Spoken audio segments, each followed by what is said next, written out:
ಬೆಳ್ತಂಗಡಿ ತಾಲೂಕಿನ ನೆರಿಯ ಗ್ರಾಮದಲ್ಲಿ ಸ್ಮಶಾನ ಇಲ್ಲದಿರುವುದರಿಂದ ಮೃತರ ಅಂತ್ಯ ಸಂಸ್ಕಾರಕ್ಕೆ ತೊಂದರೆಯಾಗ್ತಾ ಇದ್ದು ಸಮಸ್ಯೆ ಪರಿಹರಿಸುವಂತೆ ಆಗ್ರಹಿಸಿ ಗ್ರಾಮ ಪಂಚಾಯತ್ ಎದುರು ಶವವಿಟ್ಟು ಗ್ರಾಮಸ್ಥರು ಪ್ರತಿಭಟನೆಯನ್ನ ನಡೆಸಿದ್ದಾರೆ. ಕಳೆದ ಹಲವಾರು ವರ್ಷಗಳಿಂದ ಸ್ಮಶಾನಕ್ಕಾಗಿ ಸ್ಥಳ ಮಂಜೂರುಗೊಳಿಸುವಂತೆ ಹಲವಾರು ಗ್ರಾಮ ಸಭೆಗಳಲ್ಲಿ ಬೇಡಿಕೆಯನ್ನ ಇಟ್ಟರು. ಯಾರು ಕೂಡ ಗ್ರಾಮಸ್ಥರ ಮನವಿಗೆ ಸ್ಪಂದನೆಯನ್ನ ಸಿಗ್ತಾ ಇಲ್ಲ ಎಂದು ನೆರಿಯದಲ್ಲಿ ಪ್ರತಿಭಟನೆ ನಡೆಸಿದರು. ಜುಲೈ 14ರಂದು ಜನತಾ ಕಾಲೋನಿ ನಿವಾಸಿಯೊಬ್ಬರು ಮೃತಪಟ್ಟಿದ್ದು ಅವರ ಮೃತದೇಹವನ್ನ ಪಂಚಾಯತ್ ಎದುರು ಇಟ್ಟು ಪ್ರತಿಭಟನೆ ನಡೆಸಿದ್ದಾರೆ. ಒಂದು ವೇಳೆ ಸ್ಪಂದನೆ ಸಿಗದೇ ಇದ್ದಲ್ಲಿ ಅವರ ಅಂತ್ಯ ಸಂಸ್ಕಾರವನ್ನ ನೆರಿಯ ಗ್ರಾಮ ಪಂಚಾಯತ್ ಎದುರೇ ಮಾಡ್ತೇವೆ ಎಂಬ ಎಚ್ಚರಿಕೆಯನ್ನ ನೀಡಿದ್ದಾರೆ.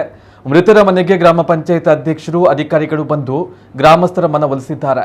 ಇಷ್ಟು ವರ್ಷ ಬೇಡಿಕೆ ಈಡೇರಿಲ್ಲ, ಸ್ಮಶಾನ ಆಗುವ ತನಕ ಪಂಚಾಯತ್ಗೆ ಬೀಗ ಹಾಕಿ ಎಂದು ತರಾಟೆಗೆ ತೆಗೆದುಕೊಂಡಿದ್ದಾರೆ. ಸ್ಥಳಕ್ಕೆ ತಹಶೀಲ್ದಾರ್ ಭೇಟಿ ನೀಡಿದ್ದಾರೆ. ನಮಗೆ ಜಾಗ ಇವತ್ತು ನಿಗದಿಪಡಿಸಬೇಕು, ಒಂದು ವೇಳೆ ಇವತ್ತು ಕೂಡ ನಮ್ಮ ಬೇಡಿಕೆ ಈಡೇರದೇ ಇದ್ದಲ್ಲಿ ಪಂಚಾಯತ್ ಎದುರು ಅಂತ್ಯ ಸಂಸ್ಕಾರವನ್ನ ನೆರವೇರಿಸುತ್ತೇವೆ ಎಂದು ಗ್ರಾಮಸ್ಥರು ಆಗ್ರಹಿಸಿದ್ದಾರೆ. ಬಳಿಕ ತಹಶೀಲ್ದಾರ್ ಅವರು ಸ್ಮಶಾನಕ್ಕೆ ಸ್ಥಳ ನಿಗದಿಪಡಿಸಿದ ಜಾಗವನ್ನ ಪರಿಶೀಲನೆ ನಡೆಸಿದ್ರು.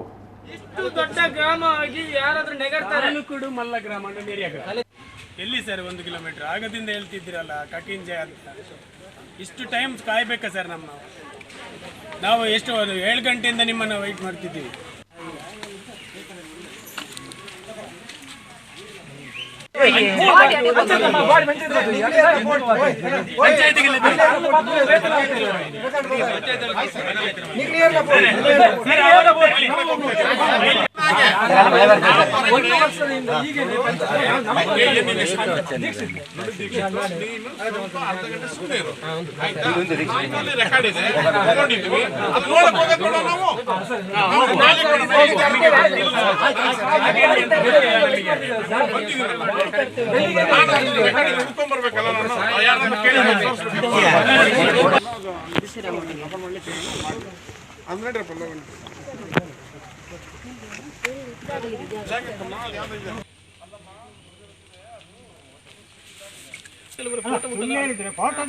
ಸರ್ ನೀವು ಅಳತೆ ಮಾಡಿಲ್ಲ, ಸರ್ ನೀವು ಅಳತೆ ಮಾಡಿಲ್ಲ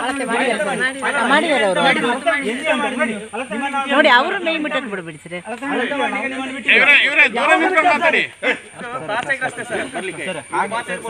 ಹಾಗಾದ್ರೆ ಎಷ್ಟು ಹೇಳ್ತೀನಿ. 2008 ಆಗಸ್ಟ್ 12ಕ್ಕೆ ಭೂಕುಸಿತಾಗಿತ್ತು ನೆರೆಯದಲ್ಲಿ.